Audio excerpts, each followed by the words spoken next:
Three, two, one. So 316 of H to the show. 316 days now, traveling around the world. Now we're with David Mcraney. Hey. So, how's it going? Pleasure to meet you. Great. Yes. I was just burning through 1,000 words before, and you were like, "Oh shit, let's press the record button." Yeah, that's the record button. Okay, all cool. right. No, it was a good way to break the ice in a sense. And learn more about where you stand, a bunch of things. I want to. You are not so smart, right? I like to think we've gotten dumber with time. So like I think in the past, like some people really skilled and like they could do all these hunting and running and were so smart at like tech and could build things. I feel like I saw my roommate try to make like an omelet the other day and he burned the omelet and himself. So are we getting dumber, do you think? No, it was absolutely the other way around. Wow. IQs have been going up consistently year by year ever since they've been recorded. The average person, I've had intelligence researchers tell me this, the average person today would be considered a genius by the standards of a person 200 years ago. So, wow. And the average school psychologist Dan Gilbert said the average school child today knows more about the universe than Galileo did. You know what I mean? So, the average person is far above average on almost every measure than a person 200 years ago and further. Now, you are right. There are all sorts of skill sets that we have pulled by the wayside because we became specialized, right? You used to have to know a little bit about everything. Sorry, but isn't specialization making you dumber because you're not supposed to specialize as a human being? You're supposed to have your brain does, and you're able to do many different skills. But if you're just focused on one skill, the rest of your brain atrophies and you're not doing anything. Well, it just depends on what you mean by smart, because anytime you increase your aptitude in one domain, you are able to apply that aptitude laterally to new domains should you choose to learn them. So it just means you have increased your capacity for becoming an incredible, excellent, beyond dilettante, Renaissance human being if you want to. So, I mean, it's our capacity for these things the magnitude has increased tremendously. Now, we may all consider ourselves underachievers, if that's what you want. I wouldn't consider us dumb. I consider us underachievers. Right. And, should there be a zombie apocalypse? Yeah, I hope so. I'm going to hang out with the people who've been working on their skill sets. My dad make the omelet. Yeah, exactly. Yeah, that's right. I grew up my dad's a Vietnam vet, so I grew up in a prepper household. And it was like every day when I finally went to therapy, my therapist was like, you weren't raised so much as you were trained. And that's the truth, because like it was always guns and knives and bows and arrows and making cars from scrap. So I watch Mad Max Fury Road and I get like a warm feeling of home from that. That's good. But the truth is we are smarter. It depends on what you mean by the word smart. And it's a squirrely word. Like, what does smart mean? What does intelligent mean? What does even IQ measure? But if you want to talk about general intelligence, the famed G from which we derive all of our intelligence research, we're smarter than we've ever been. And we're living a more complex world than we've ever lived in before. And it requires a type of mind that can deal with that level of complexity. Just jumping on the internet and getting into meme space and making sense of anything, like, a person 200 years ago or further, I mean, that would be a psychedelic nonsense hellscape. And we just kind of wade into it and go, that's great. I get that. So you're saying that we're smarter, like the average person now is way much smarter than people 200 years ago. But we're comparing to basically to an era that they didn't have as much technology or knowledge about life, basically. So they could map the universe through the stars. They could walk around and navigate themselves. Yes, and I've heard this argument where we say, okay, we are smarter than before, but on average, relative to like the current, I guess, I don't know how do you want to describe it, but like maybe the IQ level, the average IQ level, or relative to the current intelligence compared to in the past, is it improving or is it stagnating or what? I mean, like, to make sense of the world, you have to build layers of abstraction. And the layers of abstraction that we have now currently to understand anything, like the fact that, I mean, if I just say to you, hey, I was on Zooms all day long today, I feel kind of exhausted. To even parse that sentence requires a level of of literacy that is beyond just being like literate with math or language. And so we live in a layer cake of abstractions that is so enormous that it requires constant mental it requires a constant exertion of like mental energy. And the brain takes 25% of all of our calories, and then to think about thinking requires even more. We're thinking more than we ever have. I mean, if you want to put it that way. And more abstract way is because I don't really see you. I see like pixels, right? I have to. This is a dance. This right. Yeah. This is a whole dance, and like the brain hasn't evolved physically, biologically, hardly any, but the what it's being asked to perform has shot into a domain where we actually are at a limit point. The amount of attention and the amount of like cognition we can like exert has reached pretty much the level that is max for most people in most of their jobs and most of their life situations. That's when it comes to the stuff that I write about, is all about like, okay, so given all that, how do we live in this? We live in a landscape that we did not evolve to live within. Like the brain is being employed to do tasks that that natural selection did not shape it into performing on a minute by minute basis.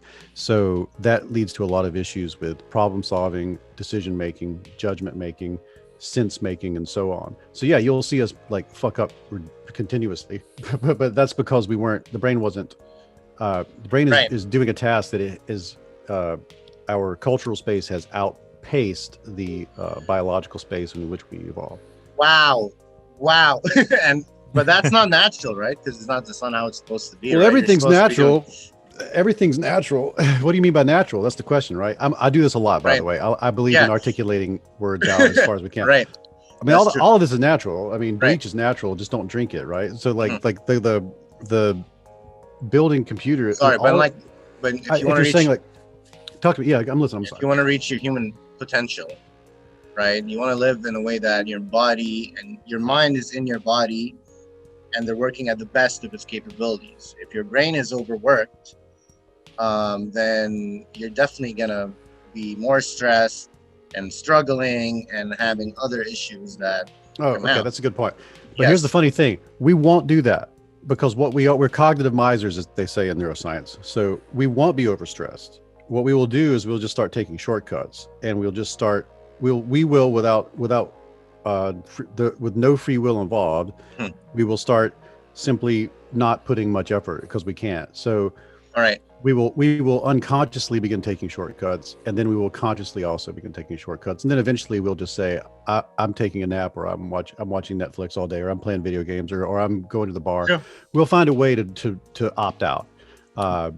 When people take the shortcuts, don't they become maybe less incentivized to take action in their lives? Maybe they become less motivated to do things that they like because they can become quote lazy.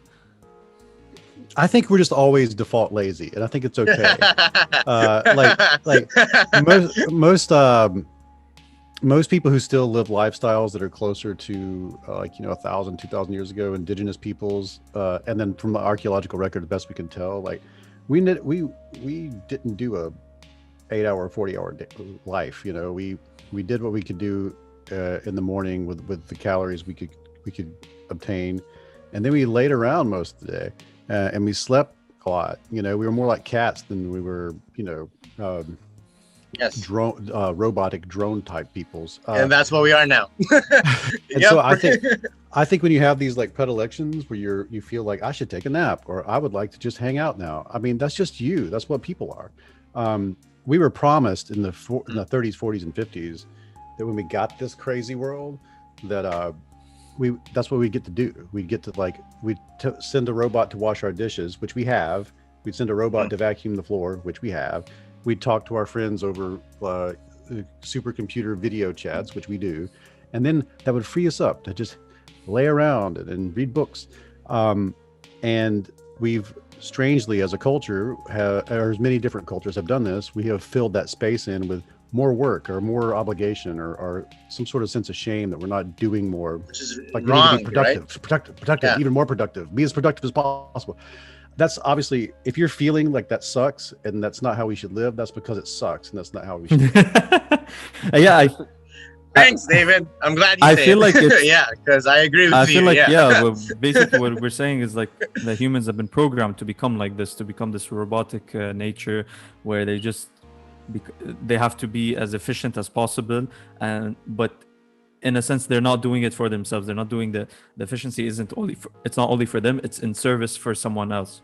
Yeah, and I feel like over COVID, a lot of people were like figured that out or felt or and there's like, I don't know if we're going to go back. Like a lot of people figured out that, wow, I can get a lot of my work done here, and then I can spend the rest. Then I can learn about whales and read that book I didn't ever read, and learn how to play an instrument, and then I can hang out as much as I can with the people I could hang out with over COVID. I could also spend time with myself. I'm going to meditate. Like we found that we can do our work and then improve ourselves or just not do anything and not feel shame about it. I think we felt that over COVID. Not only work and also in schools. Oh yeah, school too. Yeah, like the disruption. What I love about the disruption during COVID space is that it wasn't like it was like always there. It was just there's an idea in the Romans and the Greeks often thought of discovery was uncovering something that was already there, and invention was taking inventory of that which had been uncovered. And I feel that kind of with the COVID thing, where like we always could have lived like this. We always could have worked with this. Technology had allowed us to have this lifestyle.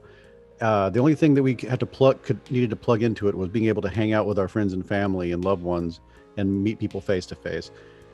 But the idea that I have to go to the office and pretend to work, I don't think any of us are going to buy into that illusion anymore. If I can get my work done in 2 hours, why am I here? You know, and if I can spend a lot of my day working on creative pursuits that are meaningful to me, that might turn into something, I can do that. I mean, you're making a podcast. I'm making a podcast. I'm doing that. Definitely. I'm doing lectures. We were talking before we started recording. I used to do a lot of travel. I'd go to Australia. I've gone to all over the world, Germany, UK, in the United States, bounce back and forth to the coast because I'm in New Orleans. So like, but I've done like 7 lectures over COVID. My bedroom is just on the next room over. So I would just, I would get up, make sure I would take a shower, look nice, and then sit down 15 feet from my bed and then give a lecture to this. And it was good. I miss doing that in person, but once you know you can do this, you can't go back. The bell's been rung. So I feel like I'm very into Marshall McLuhan. I'm looking, I feel like usually his book is nearby, but I'm very into Marshall McLuhan's work, one of the most prescient writers of all time. And in The Machines of Man, he pretty much outlined what was going to happen, and that he said there would be a lag period where we'd try to live in a 19th century model in the 20th century, and then we'd sort of push into the 21st century and it would all break because all these 19th century institutions would not be able to hold us back once the internet was fully a thing. Well, and that's happening as and that's where we're at. That's happening as we speak. I mean, I hope when it does break, it breaks in a way that's great and makes it fair for everyone. It makes us more. Yeah, human. I mean, it's gonna be messy, but we get the people. We're the experience it. The dark ages. I love this generational spread. We got Zoomers, Gen Xers, we got Zoomers, Millennials, Gen Xers, and Boomers, and all of us are walking shoulder to shoulder into the future. And the future is breaking all around us, and we all get to be the generations that live through this transitional period. Now, this is a super transitional period, and all of us are going to be the ancients to some other version of people. But we're the ones that have to live through the chaotic, bizarre times, and boy, have they been weird. And they really hit that sweet spot in 2020. Really, a lot of us were like, wow. Right. My kids are going to ask me about that in the history books. This is a really weird time to be. What happened in 2020? I'm like, no. We're not talking about that. Yeah, right.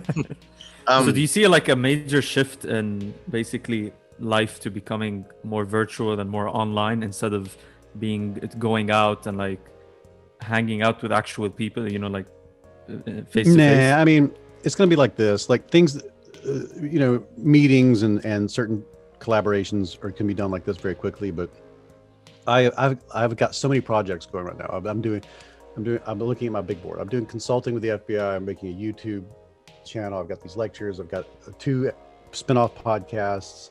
I'm doing I just finished a book. I'm doing another book about the Genius. Already started that. I'm doing work with Simon Sinek where we're doing like classes. I'm doing live shows in New York, and and then I'm making a TV show with James Burke. So these are all things that are happening. And I just talked to somebody at BuzzFeed about doing a project about meditation with them. All of that, all of COVID long, I was handling through Zoom, and I am over it. So I will do. I will do what every medium finds its level after time. That's a Marshall McLuhan idea that the medium is the message, means over time, the medium creates content that is suited to that medium because there's a natural selection that takes place within the medium. Eventually you can say things like, that's like a YouTube video. But when YouTube was first created, you can't say that because we're still trying to make stuff that looks like TV shows. Same thing with podcasts. Eventually you'll say that sounds like a podcast, but you can't say that in the beginning because we're trying to make it sound like radio or something. Right. Zoom, but this is true for Zooming and stuff too. Like at first we're trying to do this like we're talking, like we're hanging out, right? But eventually it finds its vernacular as well, where we start zooming in the way that Zoom is suited to. So I felt that happening over this period of time. I don't think we're not going to have the Star Trek Next Generation / any other sci-fi thing where we do everything, this way through video screens. No, we're social primates. We need billions of micro cues to actually have a real conversation, and we need to be able to stop, like right here, like you're about to interrupt me, which is totally okay. It's totally okay, right? In a meat space conversation, it's wonderfully chaotic and weird, but here we have to like almost wait our turns, like we're on stage at a debate. It feels strange. So like, I think that this will find its purpose, but when the world completely falls back out again, we'll go back to what works best in person. And most of the things I mentioned that I'm doing, I would much rather do the meat of it in person and the boring stuff over Zoom. Like the meeting, the getting things planned out over Zoom maybe, but then actually collaborating and doing creative work, I need to be in person. No, that makes sense. I want to jump in right now and say that I kind of disagree with what you're saying about that human beings will always find their way, because I unfortunately, I think human beings are programmed, because as you said, we are living in a way that's not natural for us. And maybe in the future, we will be in a way that is not natural for us. I think the kind of world we live in right now really like selects for the smart, right? Like all the smartest, nerdiest people are the richest people, and being smart is sexy now. And you write a lot about geniuses and being smart and stuff. So I want to know, do you think being smart is something innate? Or do you think it's something you can become? Oh God! So it's funny you're asking this. I'm finishing up a series for Himalaya right now called Exploring Genius, which is I spent the last 3 months interviewing about 60 different people about what does the word genius mean, and half of them were people that had IQs above 130, many of them in the 180 range. Even though IQ kind of really maxes out at 155, but after 155, it's hard to determine what somebody's IQ actually is. I also spent time with musical savants, artistic savants, and then I also spent time with the world's like leading intelligence researchers, the Santa Fe Institute, Scott Barry Kaufman, people who've written a number of books about IQ, and both people who study it and people who look at the antecedents for it. I also like spent time with, I spend a lot of the show talking about Juliette Long. She's a 5-year-old with 155 IQ. And I spent all day with her, like went to her house, and her parents were like, have fun, enjoy our wonderful child. And they left us alone. And we just went, she showed me, she raises chickens, she raises butterflies. She made me do a math contest, which I lost very quickly. She played violin. We played with stickers. I still have the sticker that she put on my phone. That's what's so cool. What did you find out, David? What did you find out? give us the truth here. Give us. Okay. So intelligence is well, if we take the word genius, that word is a placeholder term for what the experience that we have in the presence of a person who seems extraordinary or gifted in some way. And it's one of those things where you feel it, but you don't really know what it is that you're feeling. So we have this placeholder term we've had since the beginning of recorded history. The word genius comes from the Romans, who believed in this collection of attending spirits called the genii, or the genus. They were spirits that brought people into the world from the ether and brought them into mortal form, and everyone has one. And you have your own, and they're this attending spirit. If they favored you for some reason, they would give you gifts of intelligence, gifts of physical prowess, and so on. These gifts were your genius, and you talked about your personal genius as your spirit that gave you these things. And every year, on the day of your birth, you'd have a little ceremony where you would eat a cake, you'd light a candle, you'd sing a hymn, and that's the origin of the birthday party. The birthday party is us paying homage to the attending spirit that brought us into the mortal realm, called the genius.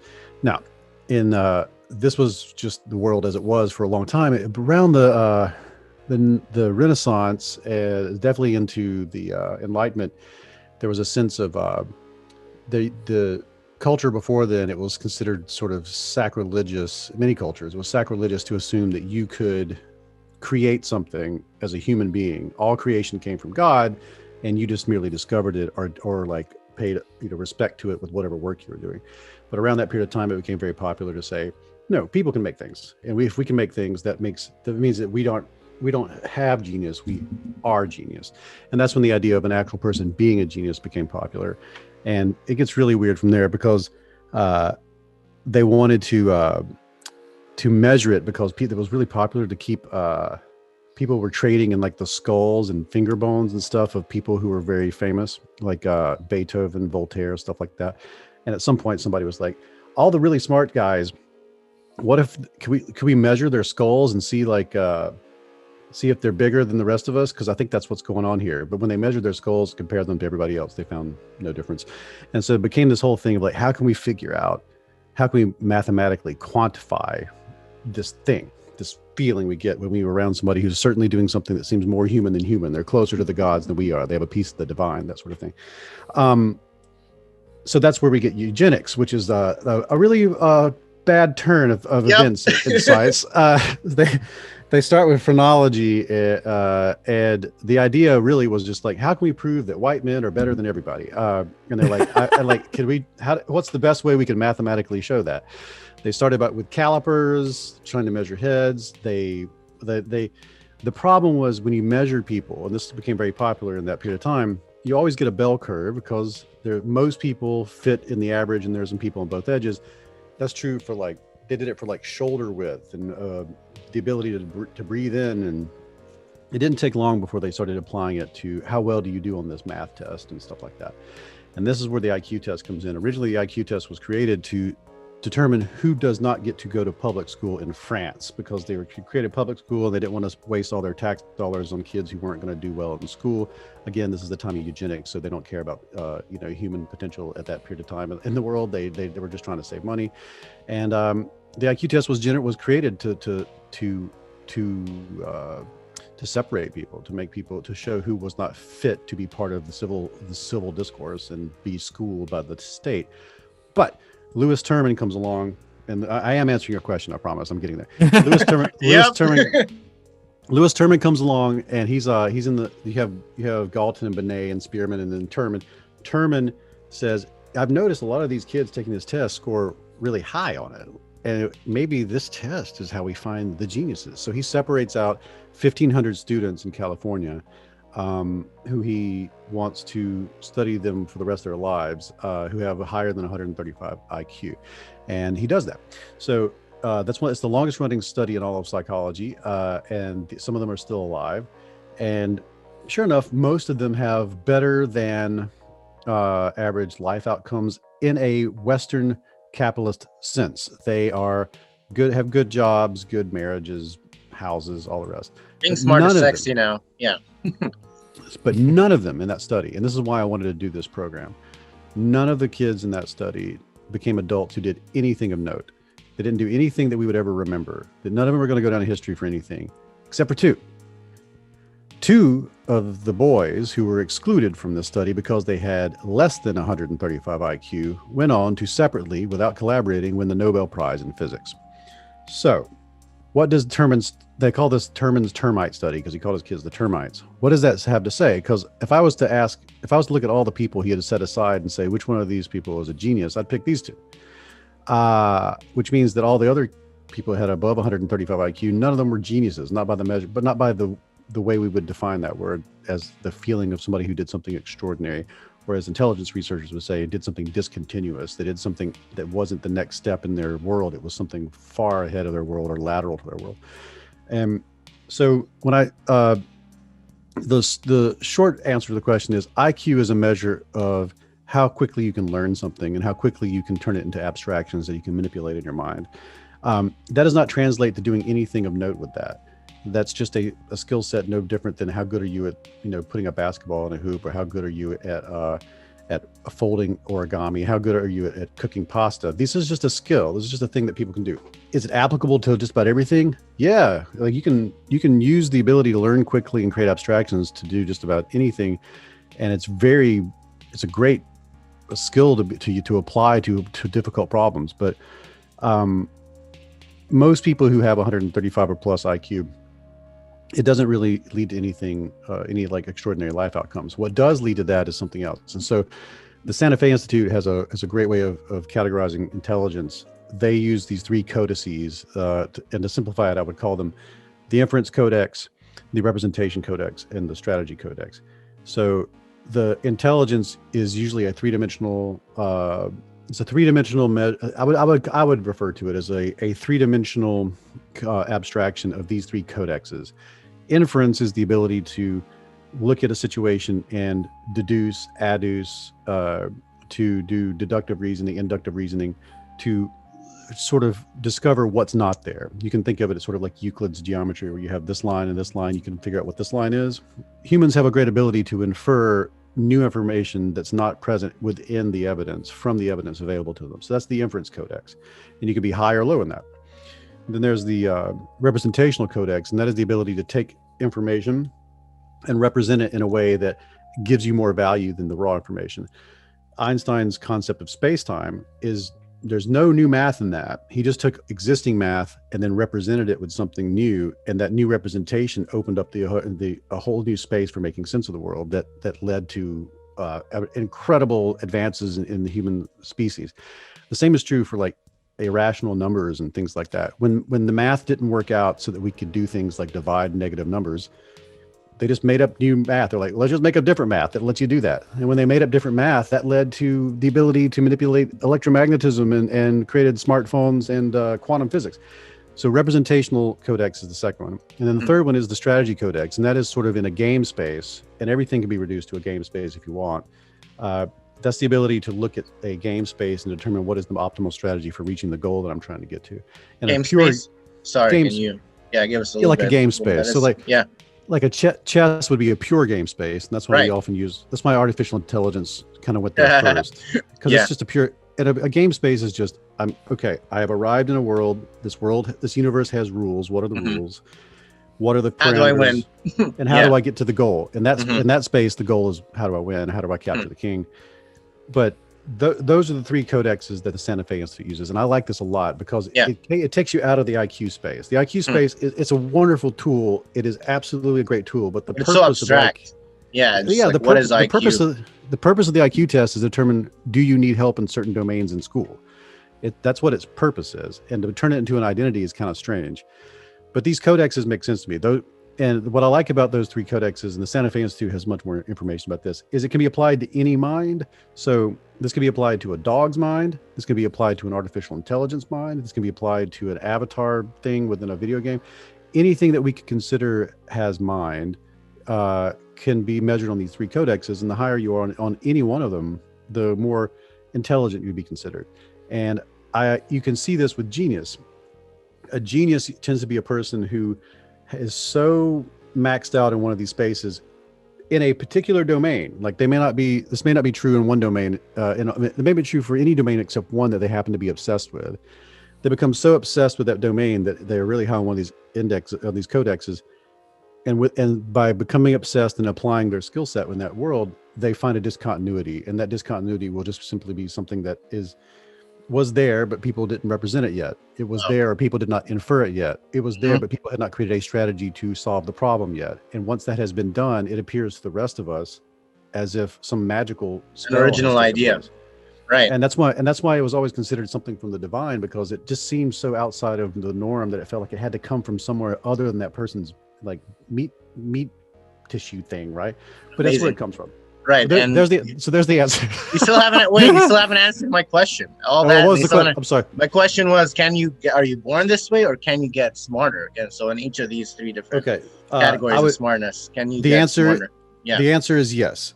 All right. And how do you do that? No, the answer is yes to both. The answer is yes and no to both. I would say all of us are born. If you're just by the fact that you're a Homo sapien means that you are already a genius. So like thank you. If I compare not some of the Homo sapiens. So, trust me. Yeah. So being born with this particular nervous system that we have, at the level of evolution that we've reached, you're already a genius by the standards of all the other animals on the planet. Okay, that's that.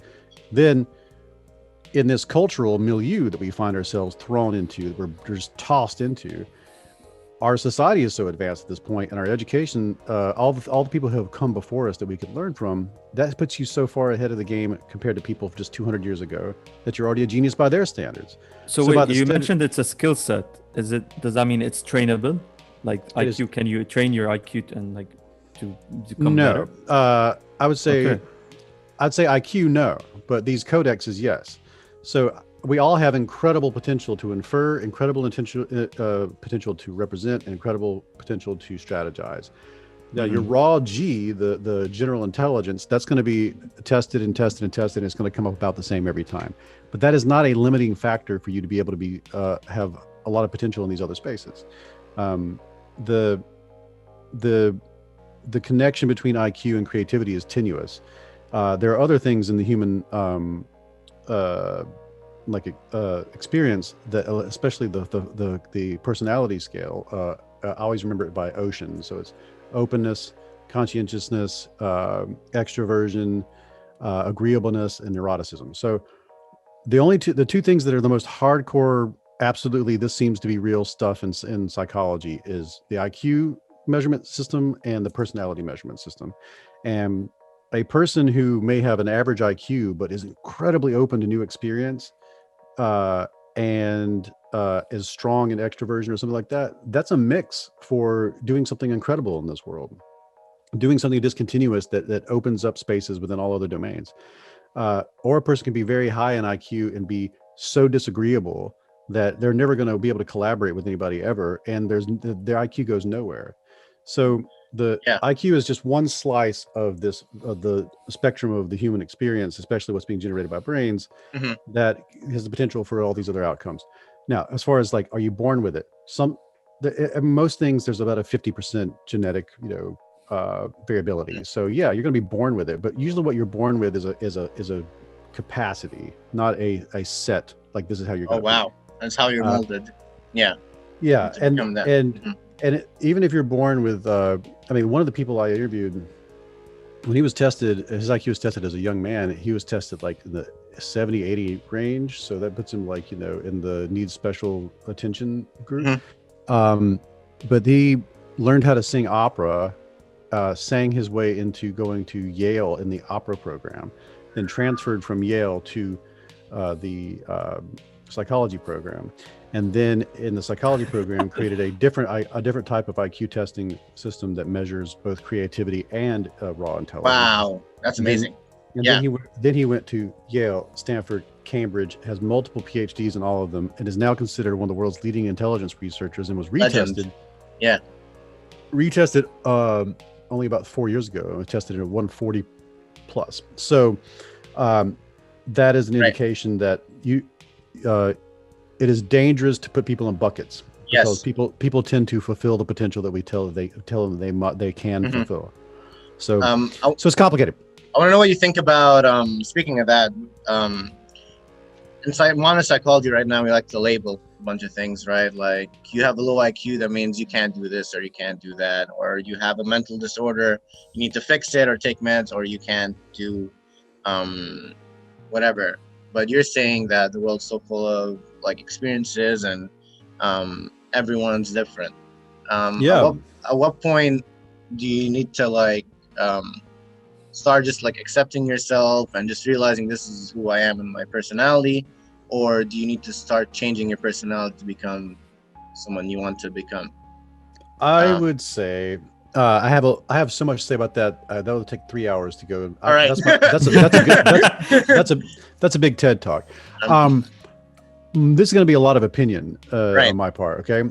So take everything I'm saying as this is what I think. But I think the most important thing to do is define how can you extract value from chaos? How can you reduce suffering in this world? And how can you add something to your place in this grand drama that lifts other people up to find their own potential? I think that's very important. This is a code that I personally live by. I think if you're doing those things, it doesn't matter what you're born with or what your skill sets. And if everybody else is doing it together, we can find each other's thing. So we're related to this whole idea of intelligence and genius and such. I think what Spearman said this, Spearman said that what you're really seeing with a genius is someone who got so obsessed with something that nothing else mattered to them as much, that the temperature of their mind went to a boiling point when they were in the presence of this concept. I think that we all have stuff like that, multiple things like that. And we are if you're fortunate enough to have a certain amount of privilege in this world, it is absolutely imperative that you work to find what is that thing that drives you so mad with passion and can become your absolute obsession, that exploring it and exploring it and exploring it and getting deeper into it and getting more complex, finding more complexity within it brings you joy, and then to the point where you can't take it anymore. You want to share it with other people. That's your thing. And it's important. That can be anything. It takes more calories for a basketball player. I was told this by an intelligence researcher. It takes more calories for a basketball player to play that game than it does for a mathematician to solve, problems in quantum physics. It's for as far as brain power is concerned, it's more taxing cognitively to play a game of basketball.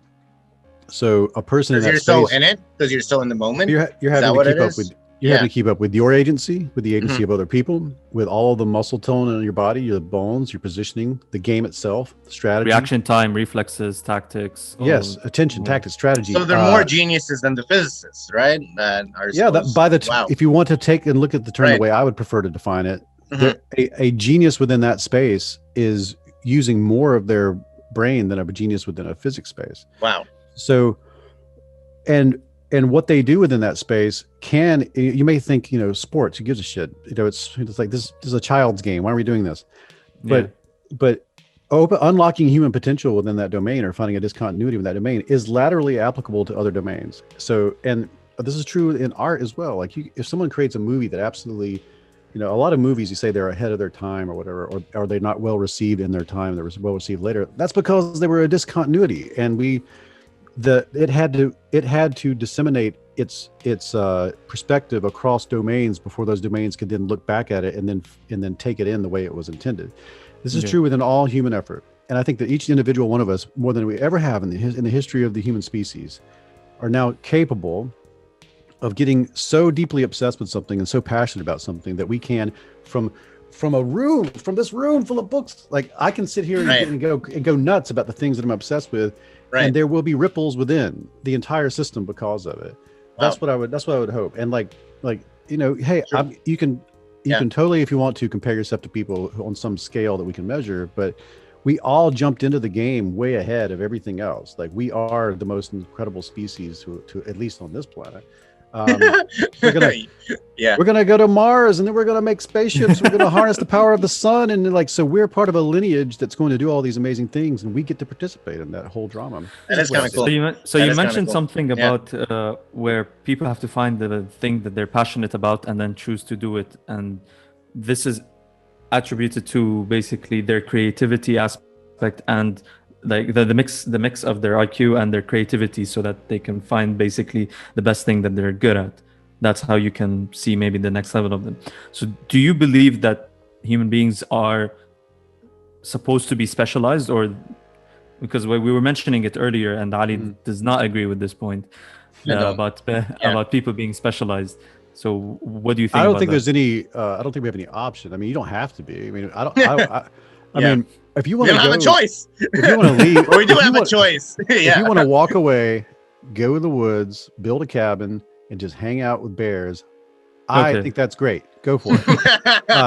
If you want to get ready for the coming water wars or whatever is you think is going to happen, and you want to get really good at throwing knives, and you want to make a chainsaw glove, and you want to be skilled in pretty much everything that we would consider like pioneer skill sets or prepper skill sets.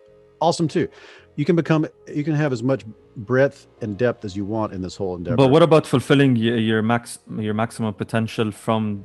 I would say that even if you do that, even if we were all thrown into 1700s level technological problems, we would still specialize, because that's what they did too.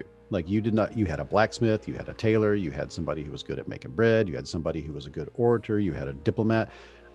Humans are powerful because we specialize within groups, and the group is what gives us the power. We're a social primate, so there is no escape from the specialization. You have to specialize. So this is a natural aspect of humankind. It's not. It's how we got. That's how we're on Zoom. Right. Now, that's not to say if you go back a couple hundred years, that people then they may have had skill sets that we don't need anymore, and by comparison, that's weird. Like they could change a wagon wheel and probably slay they probably all knew how to hunt deer and stuff. But none of them. I mean, like I said, if you throw them into a meme space, they would get in the fetal position and wet themselves because we live in a psychedelic hellscape. It's insane. I spoke with Douglas Rushkoff, who used to hang out with the first psychonauts, Timothy Leary and that whole crew. Oh my God. He was like that. All they ever said was like, one day everybody will live the way we're living right now, which is they imagine the internet would be like dropping acid every day, and that's what it's like. I mean, we forget. I mean, that's what it feels like right now. you step into the internet on an average day, you start rolling through Instagram and TikTok and Twitter and Facebook, and then read some blogs and watch some YouTube videos and get on some Zooms, and then it's a psychedelic madhouse, and we hang out in it like it's a bar and make jokes and stuff, and good things are extracted from it. And it's addictive. And it's also addictive. For a lot of people. That's a skill. That's a skill that would. I mean, that is. I know that there's a feeling of like, because it's not ancient, it's not as good, but like that takes so much more of what makes us special as humans than changing a wagon wheel does. Truly. That's fair. And within that space, we're all specialized. And it's just what gives us our power. Fine, David. You changed my mind. You changed my mind, David. You did it. You did it. Fair. All right. I'm not going to go capping anymore. Yeah. No, go. Now. I mean, be a podcaster. But I mean, you can specialize and do other things as well. You don't but the thing you specialize in is what you're going to be best at. I guess that's. I just feel like you're going to be. I don't know if I feel like I'm so within this space. I don't know if this is a hot take or not, but like, go for it. I want you to be passionate about something. I want all of us to be so insanely nerdy about a thing that it takes us over, and we have to start being careful about organizing our life so that we don't overdo it. We still need to make sure we talk to our mom and dad and mow the yard or whatever, water your plants, whatever it is that you're neglecting because you're doing it. We all have a thing like that we can tap into. Yeah. And if we're lucky enough, or privileged enough, we might have multiple things like that, and we'll just bounce. We'll go into one for a while, and then we'll come out and go into another, and everything like that.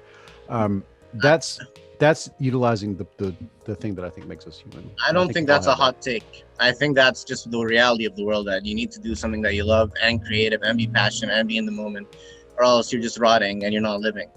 I do want to I know we're wrapping out of time, and I do want to ask you one last thing before we wrap up. Yeah. Since you've written about how to change people's minds, I mean, we have a responsibility as podcasters to like talk about topics that are a little controversial and try to maybe change people's minds. So how do you change people's minds? People are very stubborn. Yeah. So we didn't talk about this much, but I spent the last. This is about my nature. I'm working on this current project, so I want to talk about this current project. But I just spent five years writing a book about how people change their minds, and how to change minds. And that comes out because of COVID. That's going to come out in a couple months. Oh, nice! It's just going to be called "How Minds Change," and look for it soon. Definitely. If you're asking how to change somebody's mind, I spoke with, I spent 5 years on this, so I spoke with a lot of different people.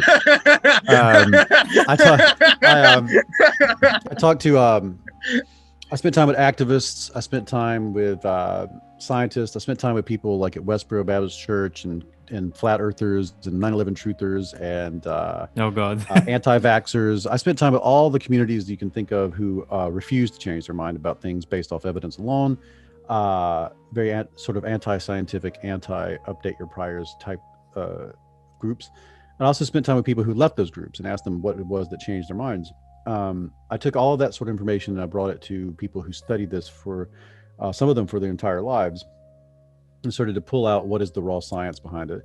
And then I went to, I found these 3 organizations that all have developed persuasion techniques that they did it independently and they weren't aware that they were all actually landing on the same thing. Because if you think about it, if you're trying to invent the airplane and you're in China and you're in Ireland and you're in Brazil, you're all working on the same problem. You're all going to build something that looks pretty much the same, because the only way an airplane is going to fly is if the laws of physics are being taken into account. This is also true with persuasion. Like, persuasion techniques will all look the same over time because brains are brains. And what works on a brain is going to work on a brain no matter where it's at in the world. Not even does it won't matter geographically or what area you're within. What works. So they independently discovered their techniques, and there's a little nuance in each one of them. But I was very happy, and when the book comes out, I'm going to plan to do almost like a concert where I'm going to bring everybody who does these techniques together. We're going to do this with an audience. This should be really cool. So these 3 techniques, if you want to look them up, are street epistemology is one. Another one is called deep canvassing, and then another one is called smart politics. All of them also have correlates within psychological literature, which would be motivational interviewing, the Socratic method, cognitive behavioral therapy, and so on. If I was to break it down into a technique, I would say the first thing you want to do is try to determine what is it that you're trying to change. Broadly speaking, the mental constructs that update with novel information are attitudes, values, and beliefs. An attitude is a valenced estimation of something, positive to negative. You're attracted or repulsed by something, or you feel good feelings or bad feelings in the presence of something. If I say medical waste, like, you probably have an emotional response to that, and that informs your attitude. Would you like a spoonful of medical waste? No, I would not. That sounds bad. Now that's an attitude. That's an emotional response to that thing. If you say, were the Matrix sequels good movies? And you'll say, no, I did not like the Matrix sequels. They're awesome. Bad movies. Or you might say good. And we might get into a discussion about it. What we're discussing is not our beliefs, we're discussing our attitudes toward that thing. It's so easy to get these conflated. So I would avoid, if you're trying to say, like, is Donald Trump a good president? Is Joe Biden a good president? And somebody says, he's a great president. And I say, he's an awful president. We are not arguing facts. We're arguing our attitudes on this matter. And those attitudes may be informed by things, but they're not what we're arguing. So attitudes are one thing. Values are how high or low you put something in a hierarchy of what we should be working on as an issue or a problem, what our groups should be worked on, what we should be working on in our private lives. Some things are just higher or lower than others, and that's a values estimate. Values use beliefs. All of these things interplay with each other. So values use beliefs and attitudes. And a belief is an estimation of whether or not something is true, a piece of information that's encoded in the brain, which has an extra bit attached to it, which is a confidence score. I spent a lot of time with Robert Burton. He has a great book about this, about confidence.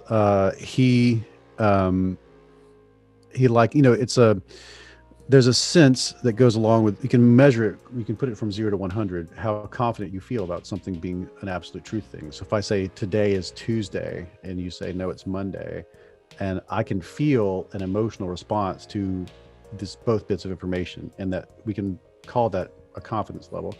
If I then say Bigfoot is real, I have a confidence level within me that I'm feeling right now. And if you want to change my mind on that, what you're going to attempt to do is raise my confidence above where it's at to get me to flip over, or lower my confidence to get me to flip the other way. So those are your tasks. Are you dealing with a belief, an attitude, or a value? If it's a value, you're trying to move somebody somewhere along a valence scale. If it's an attitude, it's a valence scale. If it's a confidence thing, you're trying to move somebody through a ranking scale. And if it's a belief, you're trying to lower or raise somebody's confidence in something being true or false. So that being said, figure out what it is you're dealing with, and you can change the system depending on it. I'm going to reduce it to one system for the sake of time. What you need is a claim or a proposition. So that needs to be hardcore. I ask you to make a claim on something. Oftentimes when I've done this in person many times to test it out, and did it on stage with a flat earther in Sweden of all things. I would say, give me something that you personally, we don't have to do a game here because it'll take forever. But if tell me something that a strong attitude, a strong belief, or a strong value that you have, or weak, whatever. Let's just talk about something. What is the proposition? Yeah. Free speech, to say, is the most important value on the internet, and nobody should police anybody, blah, blah, blah. That could be a thing we're going to talk about. Now, I have to know, as the person who's doing this, am I talking about a belief, attitude, or a value? I feel there are multiple things within this. This person probably has very specific beliefs that inform their attitude. They probably have very specific life events or personality traits that make this a high value for them. This is also something that I'm sure they have a strong attitude. They have a positive attitude about the fact that this is good, but they have a negative attitude about policing it. So I need to decide where I'm going to go. And what you need to do is then ask a question. It works easy. By the way, it's easiest on a belief, hardest on an attitude. If it was a belief like the moon landing was faked, let's say, I would say, what is your confidence on a scale from 0 to 100 that we did not go to the moon? And you could also inversely say that we did go to the moon. But if you're trying to, they're the one who put forth the proposition. They'll say, I'm 80%. I'm 80%. If they say that, you can say, why not 100?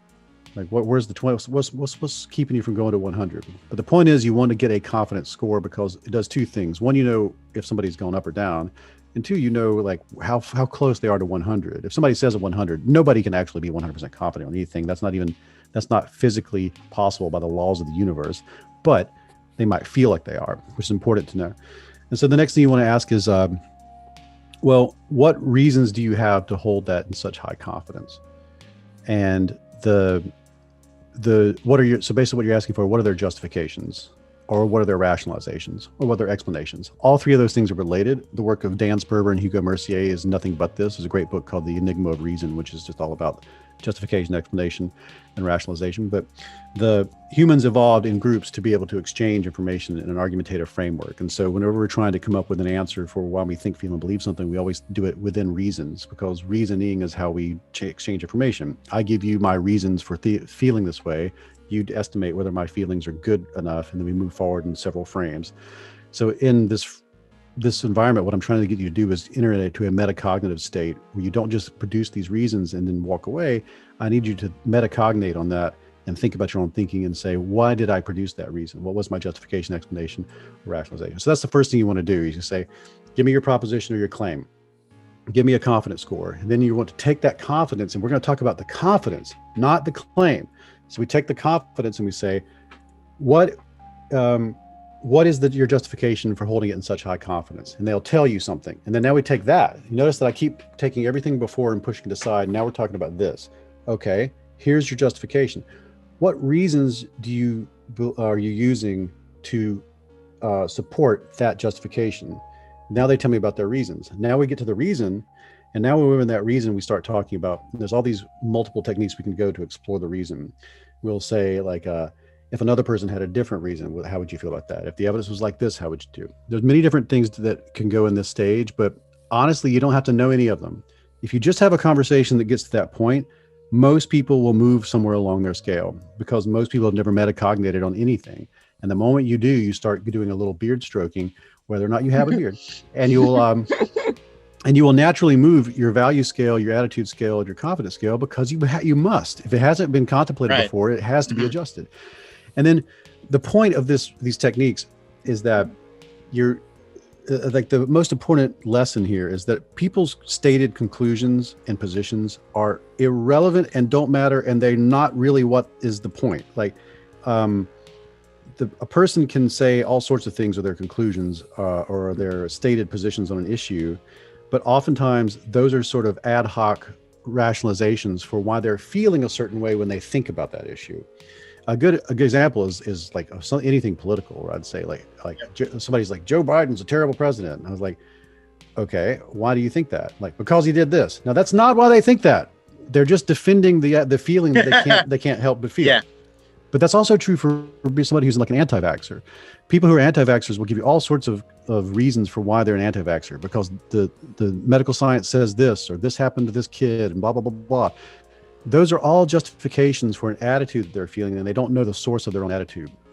Usually the source of the attitude is a deep distrust of institutions and a feeling of wanting, they don't like the idea of their agency being stolen by someone. That's the hardest to change. That's the hardest to change. Yeah. So the way it changes is I work backwards through your processing tree to get to the attitude, and I ignore the conclusion, but I use it as a way to work back propagate. On the internet, the reason most arguments go nowhere, and the reason it sucks to talk to people on social media about anything, is because we only talk at the level of the conclusions, and we start throwing facts at each other like that matters. Like we start using these bulleted lists.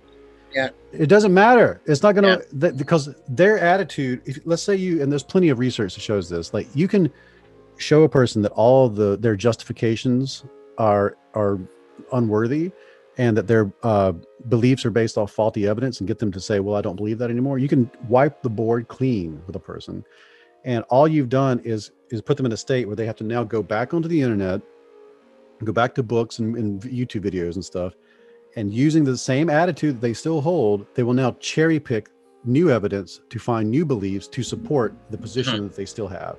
And you've changed nothing. So even if you won a debate at the level of facts, you would do nothing. The person would just bounce right back.